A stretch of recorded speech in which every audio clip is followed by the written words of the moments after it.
Nanguna naman sa isinagawang cleanup drive at feeding program ang mga personahe ng Police Regional Office 8 sa Barangay 13, Tacloban City, Leyte.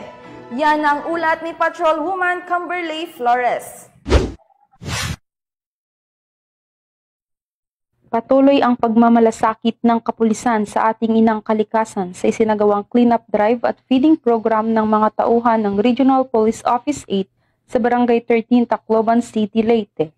Ang aktibidad ay inisyatiba ni Police Brigadier General Reynaldo H. Pawid, Regional Director Police Regional Office 8, na inirepresenta ng Opisina ng Regional Community Affairs and Development Division 8 sa pamumuno ni Police Colonel Dionisio D.C. Apas Jr., Chief Arcad. Magandang umaga sa ating lahat. Yung activity natin ito ay sa pangunguna ng ating Regional Director, si Police Brigadier General Reynaldo H. Pawid ng Police Regional Office 8 at sa kasama na rin ang Tacloban City Police Office sa pangunguna ng ating City Director, si Police Colonel Michael P. Palermo.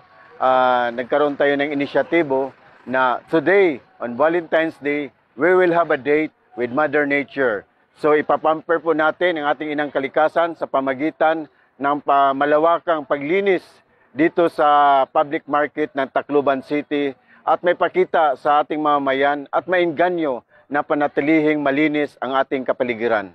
Tunay na nga pag nagkasama ang pamayanan at kapulisan ay mapanatili natin ang katahimikan at kalinisan sa ating kapaligiran at sa buong komunidad. Kasama ang mga tauhan ng Tacloban City Police Office sa pangunguna ni Police Colonel Michael P. Palermo, City Director. To celebrate Valentine's Day na magkaroon ng clean-up drive and feeding program. So, alam naman natin, usually kasi pag Valentine's Day, we celebrate it na yun sa mga asawa natin, girlfriend, boyfriend. But this time, medyo naiba yung ginawa ngayon.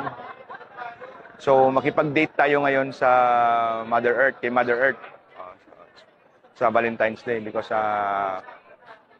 may mandate naman, ang isa sa core values naman kasi ng PNP is makakalikasan. And at the same time, karoon tayo ng feeding sa mga street children na pinahanap natin dito.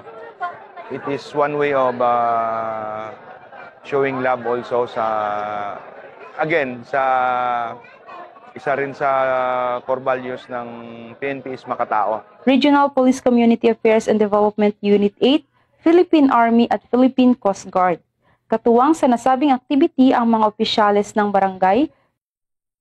Yung mga kabataan na nakikita tayo ay natututo sila na kailangan po ay maglinis. Aking po payo sa mga mamamayan ay maaari po ay huwag nila po ikalat ang mga basura. Fishery Law Enforcement Team, Salaam Police Advocacy Group, PARDS at mga criminology student na nagpamalas ng aktibong pakikisa pagdating sa kalinisan na siyang nagbibigay ng maaliwalas na kapaligiran.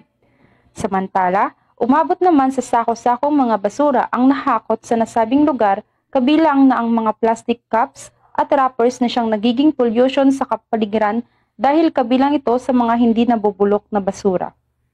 Layunin ng aktibidad na ipakita ang pagmamahal sa kalikasan at palasakit sa kapaligiran na siyang pangunahing proteksyon sa panahon ng kalamidad. Mula dito sa public market ng downtown Tacloban City, ako ang inyong PNN correspondent, Patrolwoman Flores, alagad ng batas, tagataguyod ng Balitang Pulis. Maraming salamat, Patrolwoman Flores.